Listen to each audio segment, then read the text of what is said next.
जय यदुनंदन, जय जगवंदन, जय वसुदेव देवकी नंदन, जय यशोदा सुत नंद दुलारे, जय प्रभु भक्तन के द्रगतारे, जय नटनागर नाग नथैया, कृष्ण कन्हैया धेनु चरैया, पुनि नख पर प्रभु गिरिवर धारो, आओ दीनन कष्ट निवारो। ओम नमो भगवते वासुदेवाय। राधे कृष्ण भक्तों, आइए अब श्रवण करते हैं रमा एकादशी व्रत की कथा। श्री गणेशाय नमः, श्री गोविंदाय नमः, श्री गुरुभ्यो नमः। अर्जुन ने कहा, श्री कृष्ण, अब आप मुझे कार्तिक माह के कृष्ण पक्ष की एकादशी की कथा सुनाइए। इस एकादशी का क्या नाम है तथा इसमें किस देवता की पूजा की जाती है? इस एकादशी का व्रत करने से किस फल की प्राप्ति होती है?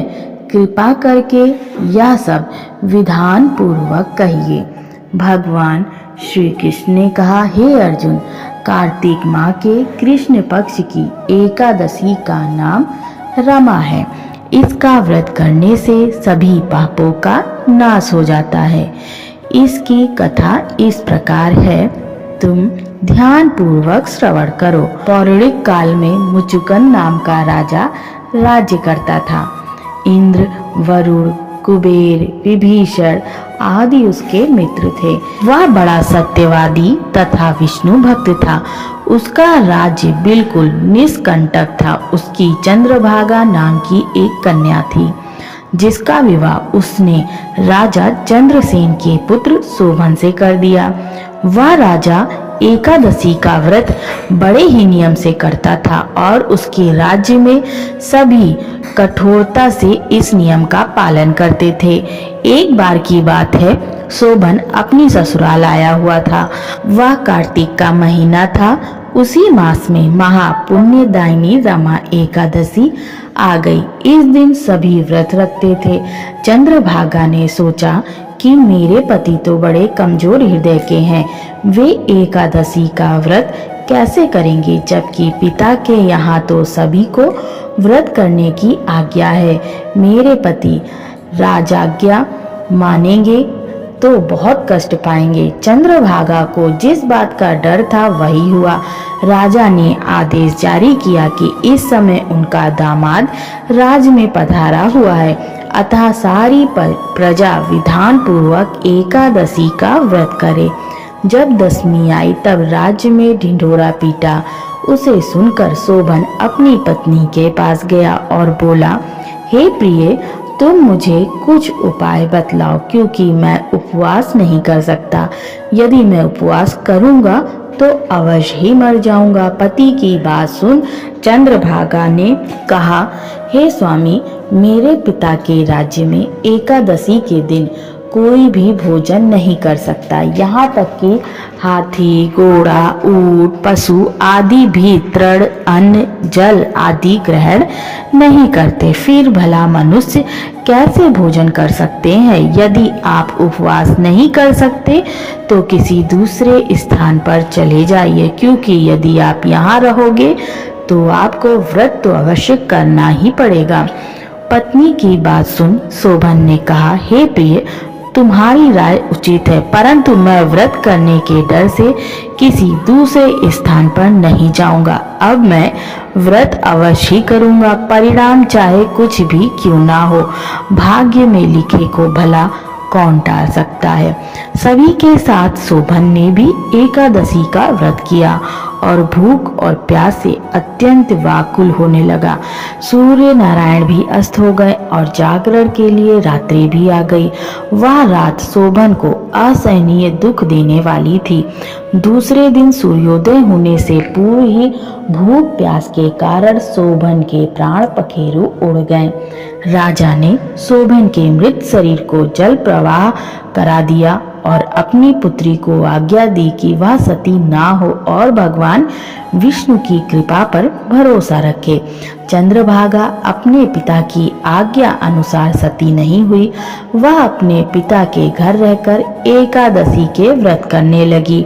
उधर रमा एकादशी के प्रभाव से शोभन को जल से निकाल लिया गया और भगवान विष्णु की कृपा से उसे मंदराचल पर्वत पर धन्य धान्य से परिपूर्ण तथा शत्रु रहित देवपुर नाम का एक उत्तम नगर प्राप्त हुआ। उसे वहां का राजा बना दिया गया। उसके महल में रत्न तथा स्वर्ण के खंभे लगे हुए थे। राजा शोभन स्वर्ण तथा मणियों के सिंहासन पर सुंदर वस्त्र तथा आभूषण धारण किए बैठा था। गंधर्व तथा अप्सराएं नृत्य कर उसकी स्तुति कर रहे थे। उस समय राजा शोभन मानो दूसरा इंद्र प्रतीत हो रहा था। उन्हीं दिनों मुचुकुंद नगर में रहने वाला सोम शर्मा नाम का एक ब्राह्मण तीर्थ यात्रा के लिए निकला हुआ था। घूमते घूमते वह शोभन के राज्य में जा पहुंचा और उसको देखा। वह ब्राह्मण उसको राजा का जमाई जानकर उसके निकट गया। राजा शोभन ब्राह्मण को देखकर आसन से उठ खड़ा हुआ और अपने ससुर तथा स्त्री चंद्रभागा की कुशलक्षेम पूछने लगा। शोभन की बात सुन सोम शर्मा ने कहा, हे राजन, हमारे राजा कुशल से हैं तथा आपकी पत्नी चंद्रभागा भी कुशल है।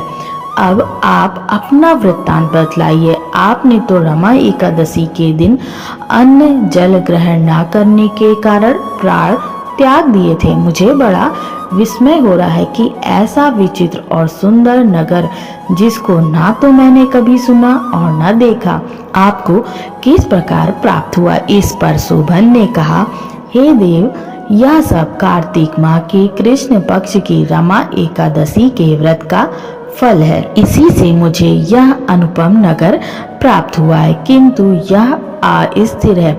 शोभन की बात सुन ब्राह्मण बोला, हे राजन, यह अस्थिर क्यों है और स्थिर किस प्रकार हो सकता है, सो आप मुझे समझाइए। यदि इसे स्थिर करने के लिए मैं कुछ कर सका तो वह उपाय मैं अवश्य ही करूंगा। राजा शोभन ने कहा, हे ब्राह्मण देव, मैंने वह व्रत विवश होकर तथा श्रद्धा रहित किया था।